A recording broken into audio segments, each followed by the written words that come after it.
Hello everyone, welcome to Mobile Bus. আজকে আমি কথা বলবো xiaomiর নতুন এবং রিসেন্টলি আসা স্মার্টফোন রেডমি 12C এই স্মার্টফোনটি।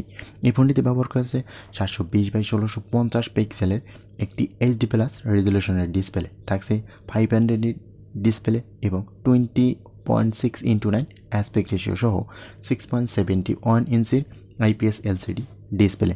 ডিভাইসটি মিডিয়াটেক হিলিও G85 এর চিপসেট দ্বারা চলবে, যার সাথে LPDDR4X র্যাম এবং eMMC 5.1 স্টোরেজ অফার করছে। সাধারণত জানা গেছে এই স্মার্টফোনটি বেশ কিছু ভেরিয়েন্টে আসতেছে, তার মধ্যে 3GB র্যাম এবং 32GB স্টোরেজ, 3GB র্যাম এবং 64GB স্টোরেজ এবং 4GB র্যাম 128GB স্টোরেজে রয়েছে রেডমি 12C এই স্মার্টফোনটি। রেডমি 12C স্মার্টফোনটি ফটো এবং ভিডিওগ্রাফির জন্য একটি 50 মেগাপিক্সেলের রেয়ার ক্যামেরা এবং একটি 5 মেগাপিক্সেলের ফ্রন্ট ফেসিং ক্যামেরা থাকবে এই স্মার্টফোনটি। পাওয়ার ব্যাকআপের জন্য রেডমি 12C ফোনটিতে 10 ওয়াটের ফাস্ট চার্জিং অফার করতেছে এবং সাথে থাকছে 5000 মিলিঅ্যাম্পিয়ারের একটি ব্যাটারি।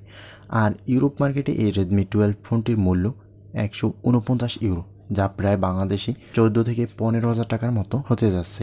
যেখানে তো এই বাজারে এন্ট্রি লেভেলের এই স্মার্টফোনটি বেশ কিছু কনফিগারেশনে পাওয়ার ক্ষেত্রে এই ফোনটির বিভিন্ন দাম হতে পারে 14-15 এবং 16-17,000 টাকার মধ্যেও আসতে পারে এই স্মার্টফোনটি। তো এই স্মার্টফোনটি কেমন হয়েছে অবশ্যই কমেন্ট করে জানাবেন। আজকের ভিডিওটি এই পর্যন্তই, কথা হবে নেক্সট কোনো ভিডিওতে। আল্লাহ হাফেজ।